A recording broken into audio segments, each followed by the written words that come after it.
What's up, everybody? Welcome into yet another edition of the Baseline Jumper podcast. My name is Jason Goldstein, and this week I am joined by a man who has long awaited this day.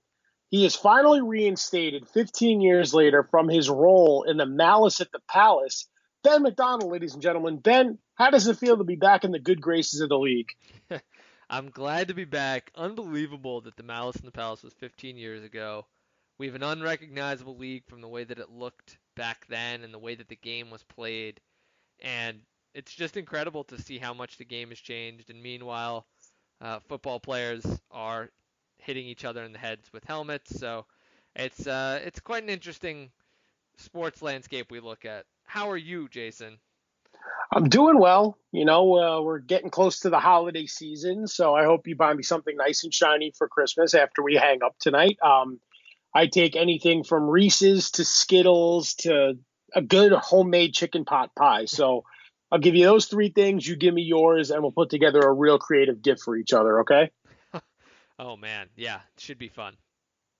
All right, I'll just give you a hint. I want a pot pie crust with Reese's and Skittles inside because that sounds so disgusting that I know no one else will try and eat any of it. There you go. A chicken Reese's pot pieces pie. I'm a fan. As long as you don't say Reese's Pieces like half the people from the East Coast, you are okay in my book. But so 2004, right? It was a changing of the guard in the NBA. I mean, do you know who was in his, I want to say, second season in the league when the Malice at the Palace went down? Who was it, Jason?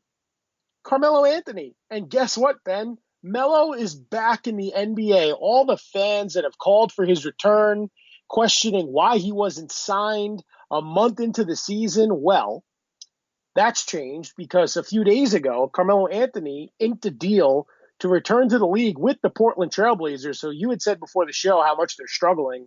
We pegged them both to be a playoff team in the West, and that may be changing. But Zach Collins goes down, and they need some forward help. So they bring in the headband. I mean, Ben, first of all, what do you think of Carmelo being back in the league? And B, why did it take so long for him to get signed? Well, it took a while because he's just not really the type of player that's very desirable around the league. We saw it with Gary Payton when he tried to play on the Lakers. He's a guy who has trouble accepting a role, and when he plays that role, he's just not all that valuable in it, is sort of what we've learned. Even when he did commit to the role, he just wasn't a very valuable role player because he's just not very good defensively. So ultimately, one of the challenges, and we're going to see it on on display with this Portland team because they have really struggled defensively.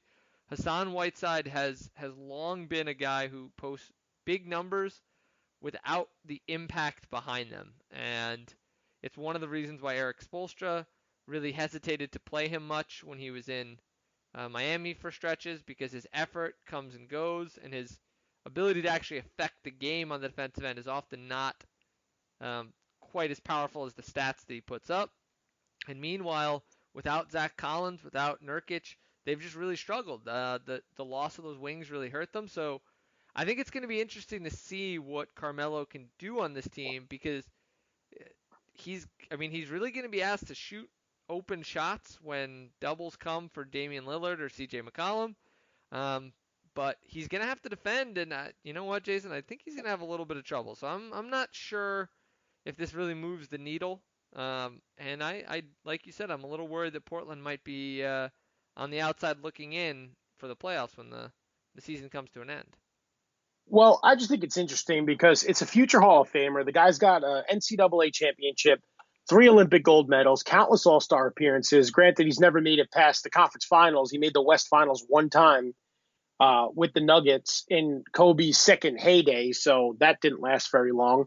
His last NBA game appearance was November 8th of last year with the Houston Rockets, so he's been out of the league for over a year coming into tonight. I mean, we already spoke about the potential fit in Portland, and it's a shame because Melo's playing as we speak. The Trailblazers are on the road taking on the Pelicans. Damian Lillard sidelined with back spasms, so Melo started along with Simons, Hood, McCollum, and Whiteside. And in 18 minutes so far, he's got 7 points and 4 rebounds. But here's the stat that jumps off the page.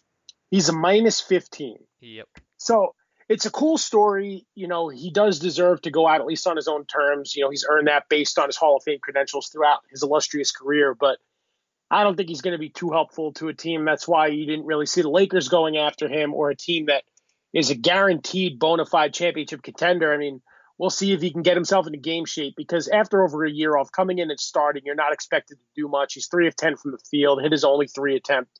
So we'll see if he can get himself into game shape and help out Portland in any way, shape, or form. But I mean, it's just newsworthy because of who he is. Like Dwayne Wade's gone, Chris Bosh is gone, Chris Paul seems like he's on his way out. And, Melo deserves to at least go out on his own terms. So that was the big story of the week. But one of his closest friends, Ben, LeBron James, I'm going to let you wax poetic because you have the best title for this next segment. Well, it's the LeBronaissance. I think a lot of folks were a little worried about LeBron and his ability to bounce back, and what he's done this year is really just shown that he can still be an MVP caliber player. Right now, his per season averages are 25 points, 11 assists, and nearly 8 rebounds a game. He's been a difference maker on defense, which was a big concern. And I mean, when you look at a guy who's leading the league in assists by a pretty decent margin, I think that tells you a lot about what he's capable of. And I think the other thing, Jason, is that he's kind of become the evolutionary Magic Johnson for this team. That's what Oh, it really looks like. Go ahead. Oh no, he absolutely has. And this may sound crazy to say, Ben, but you saw all the mileage on LeBron's body, right? Playing in 8 straight NBA finals, really just putting teams on his back year after year. And then last year he goes to the Lakers, doesn't really have too much help, Hmm. misses some time, misses the playoffs for the first time since his rookie year, which is an astounding stat in and of itself. And you know what? I think that rest actually helped him because he had that time off. He spent the summer shooting Space Jam 2, which I am so excited to go see whenever it comes out. But he gets Anthony Davis, so he's got his superstar running mate. He's all happy, and I think that reinvigorated the guy. I mean, he's playing like he's 28 years old again, and that just shows, the amount that he puts into his body and his craft and just being in the gym for hours a day. And, we were a little hard on LA's bench coming into the season, and they've looked every bit the part. But I think most of that, Ben, is because LeBron's presence just making all these guys better.